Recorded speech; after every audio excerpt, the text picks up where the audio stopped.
I would normally never film at 3 in the morning after a show, but I'm fucking pissed, so I'm going to. In Texas, multiple farms closed down after nearly 100% of their workforce vanished overnight, which is going to continue to happen because Stephen Miller's white supremacist ass is running unchecked. And I want you to think about what happens to our food costs and our food supply when these farms shut down. And then who's going to buy them and have control of our food supply and how much it costs for us? Yes. And while that's happening in Texas, Governor Hot Wheels took a break from taking women's rights away to sign into law that now all schools are required to have the 10 commandments on the wall, because that's going to fix the problem. And he's also a very avid supporter of corruption and Donald Trump. So since we're talking about the 10 commandments, we're going to do the 10 commandments versus Donald Trump, because these holy hypocrites just can't help themselves. We're going to go to Exodus 20. We're going to use the one in Exodus, not Deuteronomy 5. They're a little different. We're using the evangelical version, not the Catholic version. You shall have no other gods before me. Well, Donald Trump has only ever worshipped himself and admitted he's never asked for repentance or prayed. You shall not make for yourself an idol in the form of anything in heaven or on the earth beneath it or in the waters below. Well, we have the money goat, the video of the golden statue of himself, as well as many smaller items he has now made and sold of his own image. So we're 0 out of 2. You shall not misuse the name of the Lord your God, for the Lord will not hold anyone guiltless who misuses his name. Now, a lot of people think this is goddamn or Jesus Christ, which he has done at a speech in North Carolina. I personally think it's when you take God's name to do evil with, which he's done both, so he doesn't get that one either. Remember the Sabbath day by keeping it holy.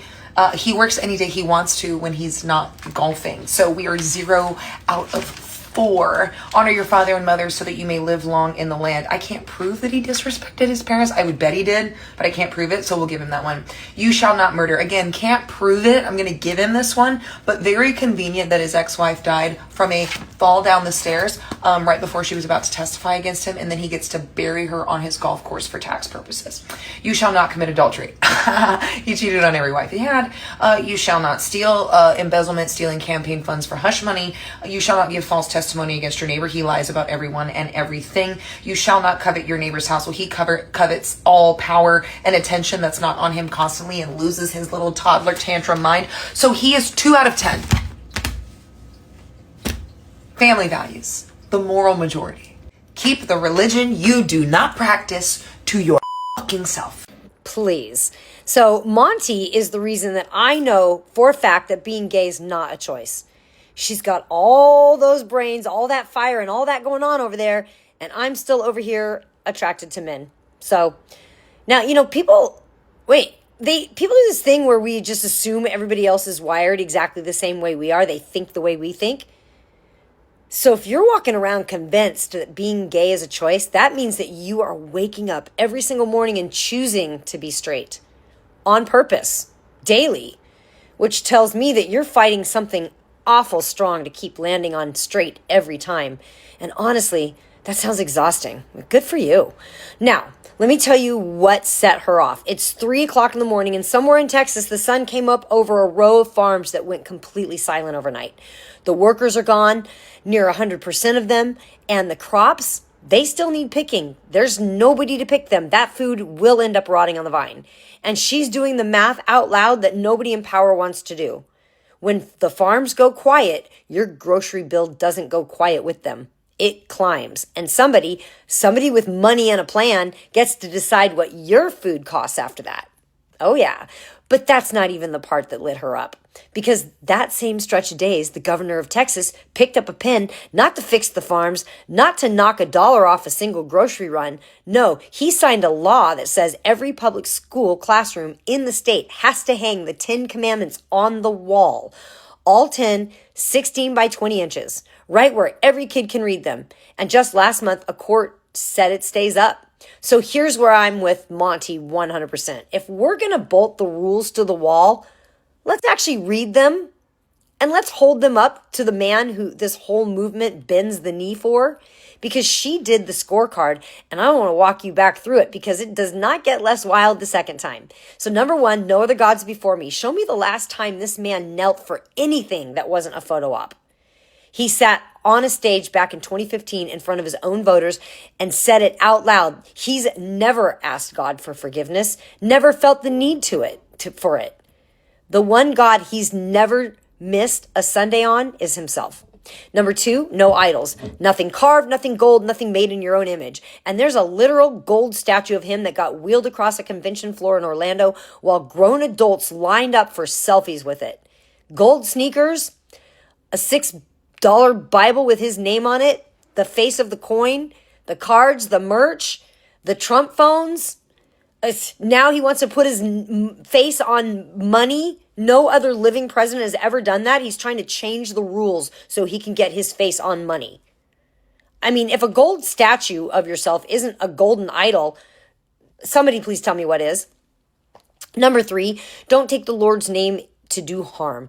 He'll sell you that Bible with one hand and wrap the holiest words we've got around the cruelest thing he wants to do with the other. He says the name, he just doesn't mean it. Number 4, keep one day holy. You know where he is most Sundays, same place he is most Tuesdays. The cart, the course, and the swing. Golfing. Number 5, honor your father and mother. Monty gave him this one. Can't prove it either way, but we'll let him keep it. But we know the truth. Has this man respected anybody? Number 6, you shall not take a life. Monty gave him this one too. There's no proof of that. Full stop. We don't need the ones we can't prove. Look at the gargantuous pile that we can. Number 7, don't commit adultery. A wife at home, a newborn, and a paper trail leading to a payment made to keep a very different woman's story quiet. He has cheated on every single wife. Number 8, don't steal.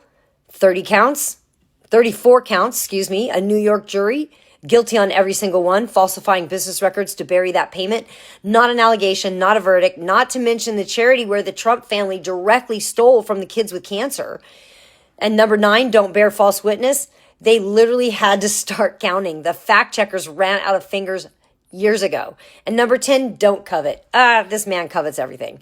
The attention, the lens, the second it points anywhere else, watch what he does to get it back to him. Watch the tantrums he throws. He did a photo op in front of a church with a Bible that he held upside down. He held the Bible upside down in the photo like he really cares about that book.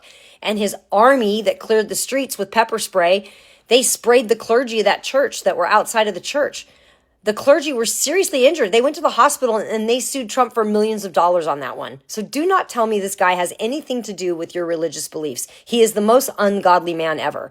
So Monty ran that whole scorecard and she was generous about it. Handed him the 2 she couldn't prove. Final tally, 2 out of 10. 2 out of the 10 rules they want bolted to the wall above your kid's head.